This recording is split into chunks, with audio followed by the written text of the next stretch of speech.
How's it going, people? It's me, Antonio, back once again for a review of AEW Rampage for the week of the 21st of February and, Dynamite and Rampage. I believe the Rampage might be the one before. As I told you before, we get the week after, week before. Anyway, so it starts off with a tag team battle royal match between loads of people. I didn't get all the names, I'm afraid, but there's quite a few people I know. Private Party was in there, Bobby Fish was in there. The Young Bucks are in there as well, so quite a few people in there for a sort of a tag team turmoil match to get, I believe, to get who gets a tag team title match, I believe, or something. So the winners were Bobby Fish and Riley. They actually eliminated the Young Bucks, who actually within their stable. So the Young Bucks came in, they weren't happy about that. And then as they're going back and forth, Hangman Page came out and obviously started attacking Bobby Fish and Riley because they attacked him the other week with Adam Cole. And then Adam Cole comes out and then beats down Hangman and they get to a fight. And then basically it's going to be Hangman Adam Page versus Adam Cole at Revolution for the AEW World title. So that should be quite good. Then the next match was a tag team match, Malachi Black and Brody King versus Pac and Penta. Obviously everyone in there can go. Awesome match, great tag team match. AEW always have awesome tag team matches. But the winner was Penta, who rolled up Malachi Black, and then they started fighting each other, and then all the lights went out. The lights went black. Who turns up? Buddy Matthews turns up. So Buddy Matthews is now there in AEW. He looks pretty bigger. He looks like he's been working out, putting a few stone, a few bits of muscle. It looks good. So yeah, that'd be interesting what he does. Then you had a great back and forth because Eddie Kingston and Chris Jericho going back and forth in a match in the ring. Sorry, obviously there's tension there in regards to Eddie Kingston's links to Santana and Ortiz, and Chris Jericho thinking that Eddie Kingston is taking them guys from him, or he's the seed that's been planted in their head that's taking them away and causing the friction and the rip in the inner circle. They're basically going back and forward, and Chris Jericho is basically saying how Eddie Kingston is just, deep down he knows he's not good enough to make it to the big time. Deep down he knows he's just not that guy.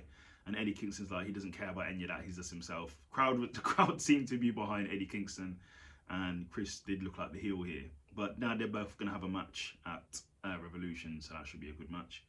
Then you had Ricky Starks versus number 10 from the Dark Order. Good match, Ricky Starks won. And then you had Jade Cargill versus the Bunny. I think Jade Cargill is actually awesome, dominant. She's near enough like the female Goldberg. I think she's like 27-0. Yes, she beat the Bunny. But yeah, she's looking awesome right now. She's unstoppable, and each week she gets better and better and better, which I think is good. As people saying, she's green in the game, but yeah, she's green like money. Stop hating. And then as she wins, Ty Conte comes out and she says he wants a match against Jade at Revolution, so that should be pretty interesting. I believe Ty got kind of booed, but it's probably linked to her being with Sammy Guevara, and apparently he left his missus for her or something, so I don't know. Anyway, then it was MJF, cutting a historical promo about how he used to get bullied and how he used to be bullied, and he's a Jewish child and he used to get bullied by everyone, and growing up Punk was his hero, and when Punk walked out in 2014, I believe, he said Punk let him down, he broke his heart, and he called Punk his hero, but he broke his heart by walking out on him when he was getting bullied, and he was a young Jewish boy he started to wrestle. Then he put down the wrestling boots because of Punk. Then he said he picked the wrestling boots back up, and then he became a wrestler. And then while he was cutting that, he finished cutting that, and then Punk came out, and then basically MJF walked off.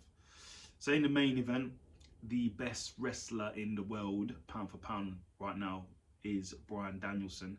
He went against Daniel Garcia. Really good match.